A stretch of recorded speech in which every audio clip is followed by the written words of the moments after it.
you struggling with fear of rejection? Have you ever thought about how silencing self-doubt could lead you to finding your tribe? Join me in episode 30 of Give a Fuck, presented by Spark Consciousness, as we uncover effective strategies to conquer self-limiting beliefs and foster empowering connections.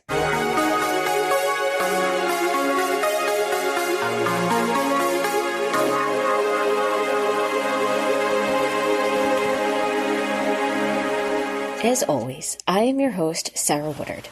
I am a nature-centric badass dedicated to helping sensitive souls of all ages feel safe and empowered to channel their passions to create positive change, an award-winning children's author, and the creator of Spark Consciousness. The purpose of this show, and really everything I do, is to provide a supportive and nurturing place where you can learn, explore, and expand your knowledge so that you can feel more connected to nature and the world around you. My goal is to offer a unique perspective. I encourage you to listen with an open heart and mind.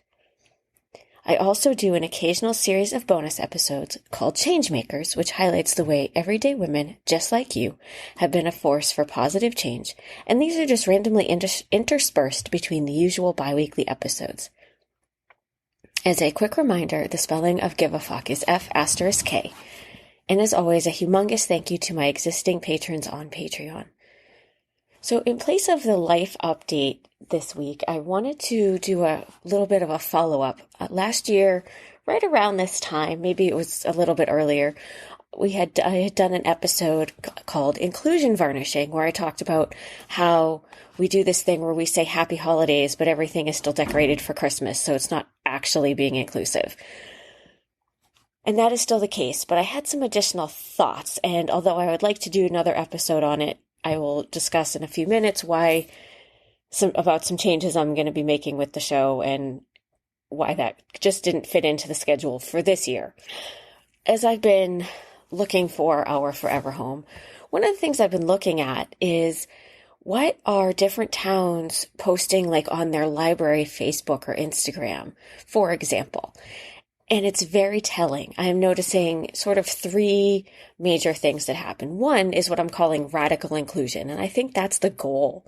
Radical inclusion is overtly calling out different holidays and making sure that people are not only being acknowledged, but that there's some level of education around it, especially ones that aren't the majority, right? So in this case, not Christmas. So for an example, the Laconia Library Facebook page and Instagram, they had an image that they shared on the first night of Hanukkah of their little elf, who they call Miracle, with the Hanukkah lighting the candles, and the candles were appropriately lined up in the Hanukkah. It was all the way it was supposed to be. There was clearly some thought and some education on their end, and not only did they say Happy Hanukkah, they explained about the history of Hanukkah and all of that. That is radical inclusion. That, to me, is the goal. There were other pages that did sort of the inclusion varnishing version of it, where they were like, yep, holiday season, happy holidays. Maybe they didn't do all the Christmassy colored stuff and they just did snow or whatever, but it's meh. And then there was the outright avoidance, where they just didn't say anything. That, to me, is very much not the goal at all. Avoidance is just, it solves nothing. It's sticking your head in the sand and not trying to make any changes or do anything differently. To me, this radical inclusion thing, like the Laconia Library, what they did, that is what we should all be striving for in whatever way that it looks like for us. Maybe we're not super out on social media, but we can do it in other ways.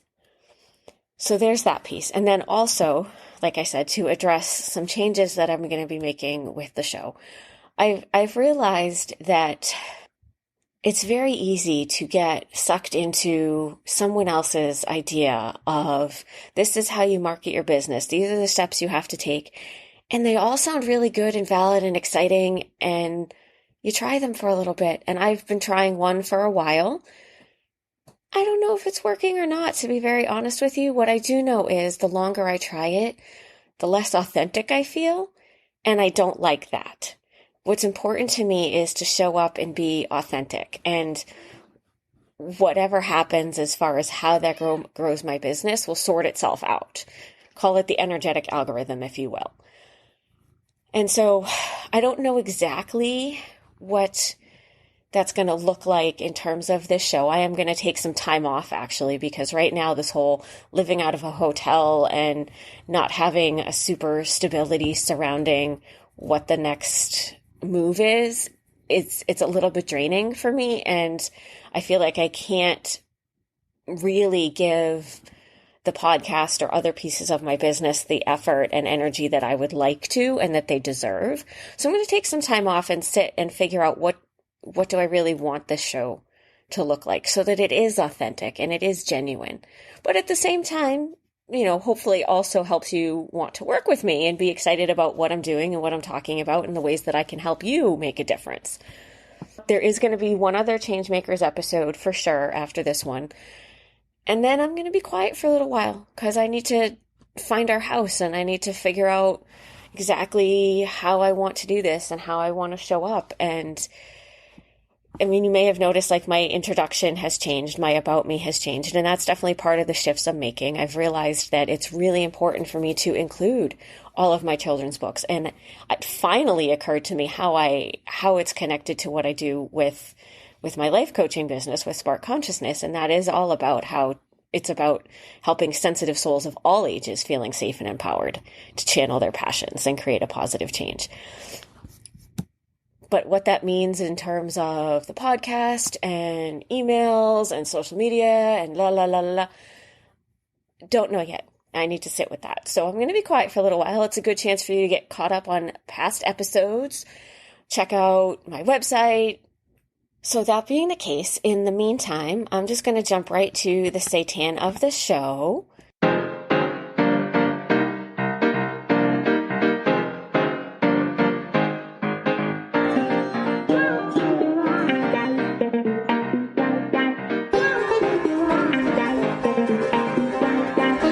Where we today are talking about how to overcome the fear of rejection, silence your self-doubt, and find your tribe. So what if your greatest obstacle to finding your purpose and your tribe isn't external at all, but it's actually the voice inside your head that constantly whispers those doubts? You're not good enough. You're not fun enough. People don't like you. You know those words. I hear them in my head sometimes too. And what if overcoming that fear of rejection isn't actually about silencing that voice, but understanding it and embracing it? Yeah. So in this episode, we're going to look at why it is so hard to get past worrying about if people will like you, how it's holding you back from connecting with empowering groups that will help you find your purpose, and most importantly, perhaps, what to do about it. Very often, when we're looking for groups with common interests, we get caught up in this fear of rejection. We worry that we won't be accepted for who we are, that we'll have to change something about ourselves in order to fit in, or that others in the group will only pretend to like us. Yeah, sounds pretty familiar, right? So if you've been wanting to join a group that seems aligned with your values and goals, but instead of jumping in with both feet, you get caught up in your head wondering, what if they don't like me? Or what if they're pretending to like me? What if I just don't fit in? Your thoughts race with all of the ways in which you could be hurt, all of the ways the group could respond to you that would leave you feeling unwelcome. It's kind of sucky. The thing is, though, this is a very common occurrence. Our brains are wired to keep us safe. That is its most basic function, to keep us safe and alive. Unfortunately, it also sometimes overreacts in its efforts to do this. It happens to everyone. I call it the lizard brain because it's literally the same part of the brain that functions to keep all beings alive and safe. Unlike lizards, though, we can override this with a little effort. And you should try to do so when there's a group you really want to join. Not joining a group out of fear of rejection prevents you from meeting new people, and one of them might just become your new BFF. Another might completely change your perspective on something and open the doors to a whole new way you can serve. Someone else might introduce you to a new hobby or something else that brings you joy. When you allow the lizard mind to dictate whether or not you join a group, you hold yourself back from personal growth and meaningful connections. Letting the lizard brain lead also holds you back from creating a life where you feel empowered to make a difference. And making a difference inherently means stepping outside your comfort zone and connecting with like-minded people. None of us makes a difference from the solitary bubble of our own lives. Perhaps you wish you could just turn off the lizard brain so you can just do what you need and want to do. I get it. But here's the thing. It's not about turning it off. It's about learning to coexist. You can embrace the lizard brain's fear of rejection. So the next time those "what if they don't like me" questions start to run amok in your head, try this exercise, which is actually based in the inner family systems modality of therapy. Number 1, say hello. You might even want to give your lizard brain a name and say, "Hello, Jennifer." Ask it why it's so worried about not being liked and allow your thoughts to fully respond before you move on to the next step. If there's a lot, you may want to take notes. Number 3, when your thoughts either go quiet or start repeating, you can begin to address each point that came up. For example, if your lizard brain said that it's afraid of not being liked because if people don't like you, that means you're worthless, you can offer up the counterpoint. You have worth because XYZ. List several things about yourself. And if the lizard brain argues with those, counterpoint those objections as well. And keep doing this until all the points have been addressed to the best of your ability. Yes, doing this exercise may take some time. I don't expect you to do it all in one sitting, and you shouldn't expect that of yourself either, particularly if there are a lot of fears and objections to address. Over time, your lizard brain will calm down, and you'll feel more comfortable joining a group that excites you, one that's aligned with your values and interests. As your lizard brain calms down, the "what if they don't like me" thought spiral will decrease. It may never fully disappear, but it will become more manageable. Now you might be wondering, can I use this technique for other times I fear rejection, even if it's not about joining a group?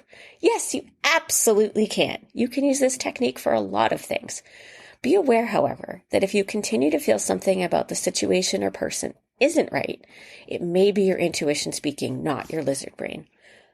Pay attention to the signals from your body. You'll learn which body sensations are lizard brain and which ones are your intuition with time and practice. For me, I feel lizard brain as nausea and intuition as heart space expanding.